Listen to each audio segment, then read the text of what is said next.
dengan memanfaatkan sonarnya ini, kecepatan sonar.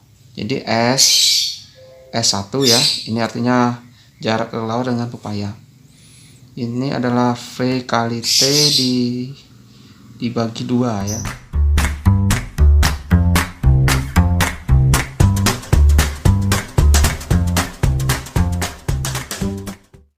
Halo teman-teman, Assalamualaikum warahmatullahi wabarakatuh. Berjumpa lagi dengan channel saya, Dapunta Channel. Saya mengucapkan selamat untuk teman-teman yang sudah lulus tes SKD CPNS kemarin ya. Jadi kita tinggal menunggu tes SKB lagi. Nah, pada kesempatan ini saya akan membahas soal-soal SKB khusus guru IPA. Nah, sebelum teman-teman membahas soal ini, silakan teman-teman like, subscribe, dan tekan lonceng pada channel saya ini agar nanti soal-soal yang kita bahas teman-teman nggak ketinggalan. Oke teman-teman, kita langsung saja. Oke teman-teman, jadi materi SKB guru IPA itu terdiri dari 2 pokok ya. Yang pertama materi profesional dan materi pedagogik. Nah, komposisinya itu 60% materi profesional, kemudian 40% materi pedagogik. Nah, materinya apa saja? Ini materi profesional.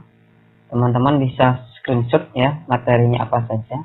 Jadi bisa ingat materi ini dari 2018 ini masuk ya, hanya saja nanti bentuk soalnya saja yang berbeda, tetapi materinya sama. Kemudian ini materi pedagogik. Jadi teman-teman perhatikan poin yang ke-6, materi perencanaan pembelajaran. Teman-teman harus update juga tentang materi RPP yang terbaru ya, RPP 1 lembar kertas itu. Nah, formatnya apa saja itu teman-teman harus tahu. Oke.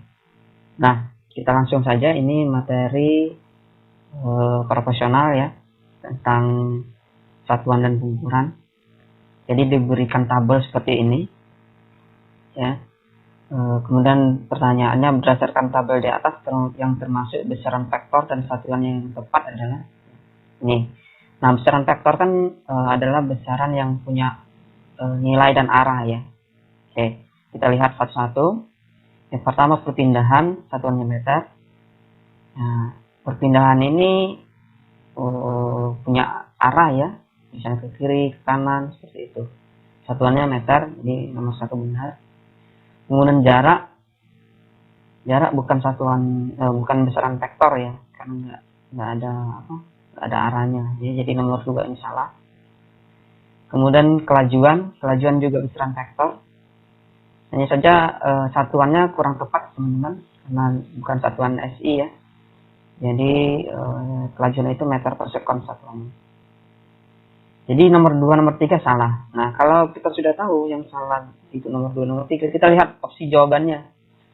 Yang A salah ya, karena nomor opsi 3, B juga ada 3, C juga ada 3. Jadi yang benar itu adalah yang D. Oke. Itu teman-teman. Oke, ini adalah soal hitung-hitungan ya, soal fisika. Di repotnya guru IPA itu ya, misalnya dia jurusan biologi, juga harus belajar juga tentang biologi dan fisika dan kimia. Sedangkan waktu kuliah jarang sekali ya, hanya mungkin fisika 1, fisika 2 seperti itu. Tetapi pas waktu di tes ini belajar semua, kimia. Oke. Nah, ini soalnya kita disuruh menghitung resultan kedua vektor ini teman-teman. Jadi dua vektor masing-masing F1 sama dengan 12 dan F2 sama dengan 8 mengapit sudut 60%. Besar dan arah resultan kedua vektor di atas adalah titik-titik. Nah, cara menghitungnya teman-teman perhatikan tutorial berikut ini ya. Oke teman-teman, untuk menyelesaikan soal ini ya, ini rumusnya adalah R sama dengan akar F1 kuadrat tambah F2 kuadrat ditambah 2F1 F2 cos alfa ya.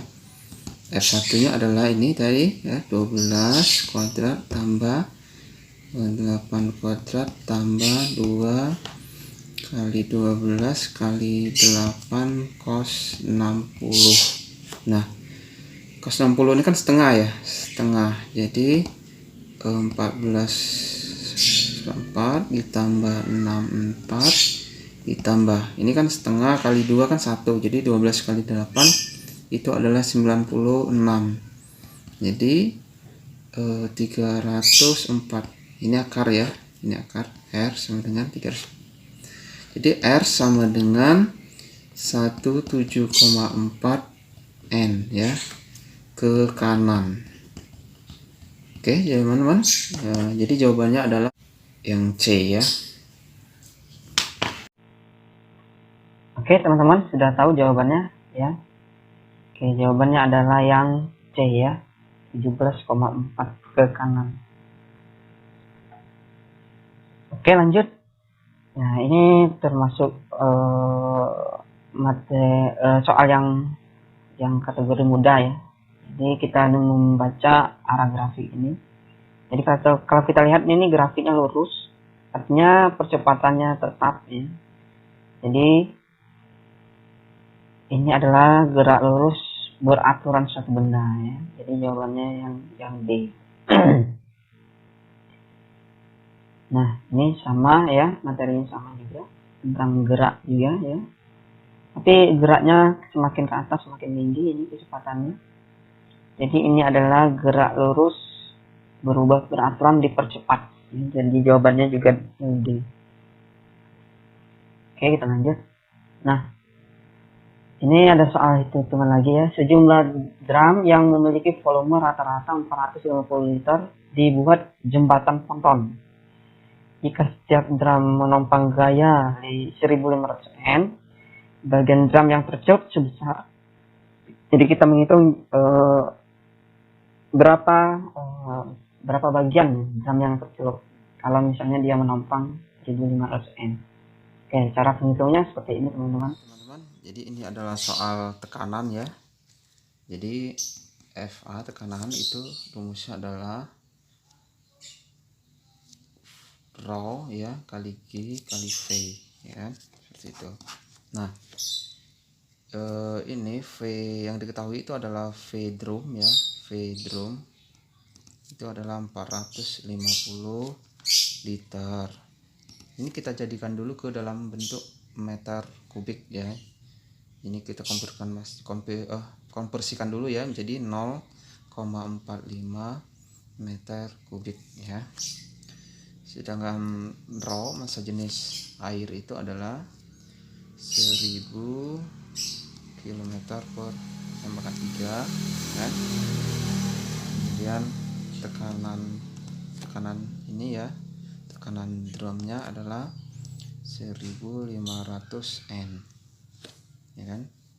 Oke, kemudian yang G massa gravitasi bumi adalah 10 meter per sekon kuadrat. Nah, FA ya, kita mencari volume yang tercelup itu adalah 1000 dikali G ya, 10 dikali V. V ini adalah volume yang tercelup ya, volume yang tercelup. Kemudian ini 1500 sama dengan ini adalah 10.000 ya, 10.000 VC volume yang tercelup. Maka VC sama dengan 1500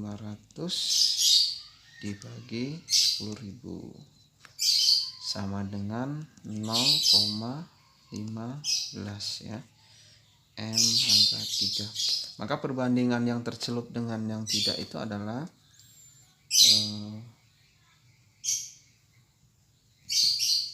volume yang tercelup 19 per volume ini ya, volume drum ini 0,45 sama dengan 1:3. Teman-teman sudah tahu jawabannya yang B. Oke, kita lanjut. Nah, ini tentang gerak juga ya. Seekor kelelawar memancarkan sonarnya dengan kecepatan 1200 meter per sekon untuk mendeteksi posisi buah pepaya di kebun. Jika dia mendengar kembali bunyi pantul dari arah depan setelah 0,5 sekon kemudian, sementara kelelawar terbang dengan kecepatan 72 km per jam mendekati buah saya, maka buah tersebut pada jarak titik-titik.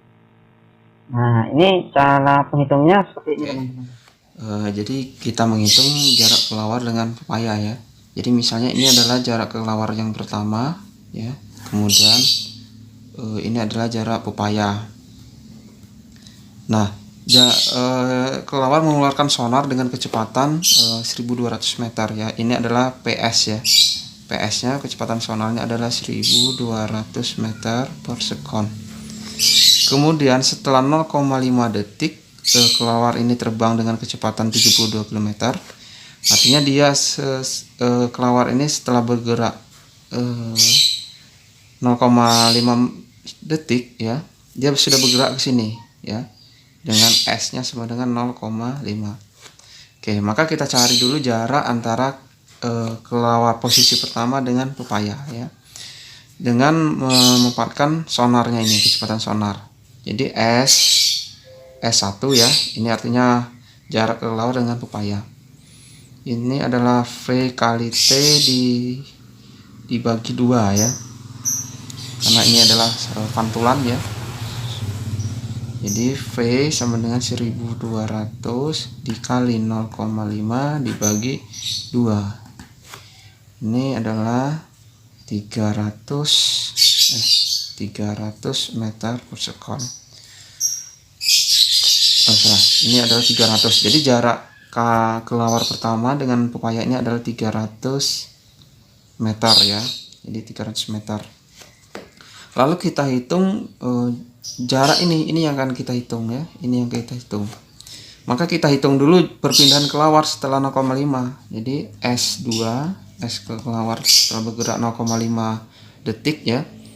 V dikali T ya, sama dengan, nah ini kecepatan kelawarnya adalah 72 km per jam. Kita ganti dulu menjadi meter per sekon. Jadi 72 km per jam itu adalah 72 dikali 1000 ya, dibagi 3600 sekon. Jadi sama dengan ini jadi 20 meter per sekon ya, 20 meter per sekon. Jadi 20 meter per sekon dikali 0,5 sama dengan 10 meter ya. Jadi kelelawar ini bergerak selama 0,5 sekon itu adalah 10 meter. Sedangkan jaraknya adalah 300 meter. Maka jarak kelelawar ke sini adalah 300 dikurang 10 meter sama dengan 290. Oke, jadi jawabannya yang benar adalah yang A, 290 meter. Oke, selanjutnya Angiospermae. Nah, ini soal biologi ya. Ini sifatnya hafalan. Angiospermae, tumbuhan berbiji tertutup, bersifat heterospora dan melakukan tumbuhan ganda. Bunga sporofit menghasilkan mikrospora yang membentuk gametofit jantan dan megaspora yang membentuk gamet betina. Apa yang terjadi dengan sel telur? Apa yang terjadi dengan sel telur pada tumbuhan ganda tersebut? Jadi yang ditanya adalah sel telurnya ya. Jadi sel telur dibuahi oleh sperma kemudian berkembang menjadi zigot. Benar nih teman-teman ya. Jadi sel telur dibuahi sperma kemudian berkembang menjadi zigot. Coba kita lihat opsi yang lain. Sel telur dibuahi oleh sperma kemudian berkembang menjadi endospora. Salah ya. Karena sel telur dibuahi sperma itu membentuk zigot. Kemudian sel telur dibuahi oleh sperma kemudian membentuk inti kandung lembaga sekunder, juga salah. Kemudian sel telur yang dibuahi oleh sperma kemudian berkembang menjadi mikrofil, salah ya. Jadi sel sperma kalau dia ketemu sel telur itu membentuk zigot. Nah, ini sama ya. Ini sama, materinya sama, pertanyaannya hampir sama. Yang ditanya kalau tadi sel sperma dengan sel telur, ini apa yang terjadi dengan sperma pada tumbuhan tersebut? Sel sperma membuahi ovum membentuk mikrofil. Salah ya, karena sel sperma membuahi ovum itu membentuk zigot. Kemudian yang B, sel sperma membuahi inti kandung lembaga sekunder membentuk zigot, juga salah. Karena sel sperma yang membentuk zigot itu kalau dia sel sperma ketemu sel telur. Kemudian C, sel sperma membuahi telur membentuk endosperm, sama ya. Kemudian yang D, sel sperma membuahi inti kandung lembaga sekunder membentuk endosperm. Nah, jadi jawabannya yang D. Oke teman-teman, cukup ya untuk tutorial kita pada hari ini. Kita sedikit-sedikit saja. Untuk tutorial-tutorial selanjutnya, silakan teman-teman subscribe dan tekan loncengnya ya. Nanti akan saya share lagi video-video pembahasan soal selanjutnya. Terima kasih teman-teman. Assalamualaikum warahmatullahi wabarakatuh.